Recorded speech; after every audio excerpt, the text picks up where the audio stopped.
വന്നു കണ്ടാ? കണ്ടില്ലല്ലോ? ബാ കാണിച്ചു തരാം. ഈ ഡിസൈൻ എങ്ങനെയുണ്ട്? നല്ല സൂപ്പറായിട്ടില്ലേ? അടിപൊളിയായിട്ടില്ലേ? നല്ല കിടുക്കാച്ച ഡിസൈനാണ് കേട്ടോ. അപ്പോൾ ഒട്ടും മിസ് ചെയ്യേണ്ട. ഉടുപ്പല്ല കുർത്തയാണ്. But you can also use this ഉടുപ്പ് ഡിസൈനായിട്ട് യൂസ് ചെയ്യാം. ഓക്കെ, ഇതിൽ ഞാൻ എടുത്തിരിക്കുന്നത് നല്ലൊരു ബേജിങ് കളർ എന്നൊക്കെയാണ് ഇതിനെ പറയുക. ഓഫ് വൈറ്റ്, നമ്മുടെ നാടൻ ഭാഷയിൽ ചന്ദന കളറാണ് എടുത്തിരിക്കുന്നത്. പിന്നെ ഒരുപാട് വലിച്ചു നീട്ടലും കിടന്നുറങ്ങലൊന്നുമില്ല. ചടപടന്ന് പണി കഴിഞ്ഞ് നമുക്ക് പോവാം. ഓക്കെ, ഇങ്ങനെ ഇടയിൽ തയ്ച്ചു കൊടുക്കണം. അങ്ങനെ ഫൂട്ടറുള്ള വലിയ പ്രൊഫഷണൽസ് ആണെങ്കിൽ ഫൂട്ടർ ഇട്ടടിക്കും.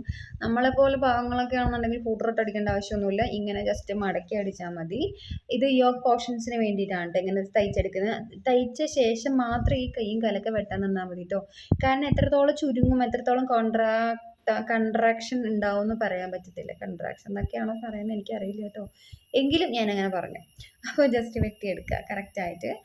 ഇതിൻ്റെ മെഷർമെൻറ്റ് കാണിക്കാതെ അത് ഏത് മെഷർമെൻറ്റിൽ വേണമെങ്കിൽ തയ്ക്കുക. അതായത് ചെറിയ കുട്ടികൾക്ക് വേണമെങ്കിലും തയ്ക്കാം, നമ്മളെപ്പോലെ കുറച്ചുള്ള നല്ല ലുക്കുള്ള ആൾക്കാർക്ക് വേണമെങ്കിലും തയ്ക്കാം, അമ്മമാരൊക്കെ വേണമെങ്കിലും തയ്ക്കാവുന്ന ഡിസൈനാണ് കേട്ടോ. അതുകൊണ്ടാണ് അളവ് കാണിക്കാത്തത്. ഇനി അളവ് കാണിക്കണം എന്നുണ്ടെങ്കിൽ കമൻറ്റ് പറഞ്ഞാൽ മതി, ഞാൻ അളവ് അതിൽ മെൻഷൻ ചെയ്തേക്കാം.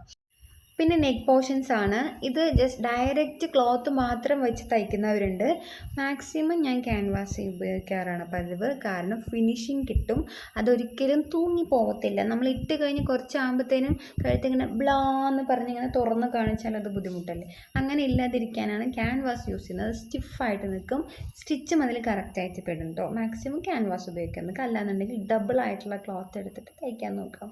കോർണർ പീസൊക്കെ കറക്റ്റായിട്ട് വരണമെന്നുണ്ടെങ്കിൽ അതിൻ്റെ ഉള്ളിലേക്ക് സൂചിയിട്ട് കുത്തിയാൽ മതി. ഇത് കത്രികയിട്ടിട്ടാണ് കുത്തുന്നത്. എങ്ങനെയാണെങ്കിലും കുഴപ്പമില്ല.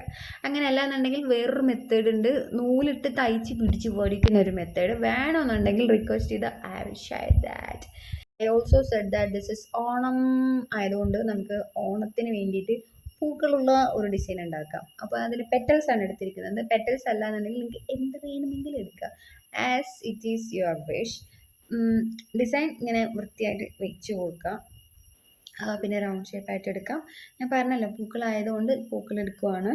പിന്നെ കോൺട്രാസ്റ്റ് കളർ എടുക്കാം കേട്ടോ. ഇതിലിപ്പോൾ ചുവപ്പ്, മഞ്ഞ, പച്ച, നീല ഏത് വേണമെങ്കിൽ തയ്ക്കാം. ഞാൻ അതേ കളർ ഇട്ടിട്ടാണ് ഒരു ക്ലാസി ലുക്ക് കിട്ടാൻ, ഒരു എലഗൻ്റ് ലുക്ക് കിട്ടാൻ, അതായത് ഒരു മോണോ കളർ കൊടുക്കാനാണ് കേട്ടോ. മോണോ കളർ ആകുമ്പോൾ ഏത് ഒക്കേഷൻസിന് വേണമെങ്കിൽ യൂസ് ചെയ്യാം. എനിക്ക് പൊതുവേ ഇഷ്ടമാണ് ഈ മോണോ കളർ ഡ്രസ്സ് എന്നുള്ളത്, അതുകൊണ്ടാണ് കേട്ടോ. നിങ്ങൾക്ക് ഏത് കളർ വേണമെങ്കിലും എടുക്കാം. കുഞ്ഞു പിള്ളേർക്കാണെന്നുണ്ടെങ്കിൽ കറവർ എല്ലാ കളറും വാരി വിതറുന്നതാണ് നല്ലത്. അപ്പോൾ ശരിക്കും പൂന്തോട്ടത്തിൻ്റെ ഉള്ളിൽ നിന്ന് പിള്ളേരെടുത്ത പോലെ ഉണ്ടാവും. പിള്ളേർക്കൊന്നുമില്ല അതാണ് നല്ലതല്ലേ, അടിപൊളിയായിരിക്കും. ബട്ടൺസ് ഉണ്ടെങ്കിൽ ബട്ടൺസ് വെച്ച് കൊടുക്കാം. പിന്നെ സ്വീക്കൻസ് വെക്കണമെന്നുണ്ടെങ്കിൽ സ്വീക്കൻസ് വെച്ച് കൊടുക്കാം. എന്നിട്ട് ഇതുപോലെ ഞൊറി ചേർത്ത് അടിക്കും. എനിക്ക് പൊതുവെ വലിച്ച് വാരി വീഡിയോ ലെങ്ത്ത് കൂട്ടി സ്റ്റിച്ച് കാണിക്കുന്നത് ഇഷ്ടമല്ലാത്തതുകൊണ്ടാണ് ഇങ്ങനെ ചെയ്യുന്നത്. ഇനി വലിച്ച് വാരി അരമണിക്കൂർ 1 മണിക്കൂറാണ് കാണിക്കുന്നുണ്ടെങ്കിൽ അതും ഒന്ന് പറഞ്ഞാൽ മതി. പിന്നെ ആ സബും ലൈക്കും ഒന്ന് പ്ലേസ്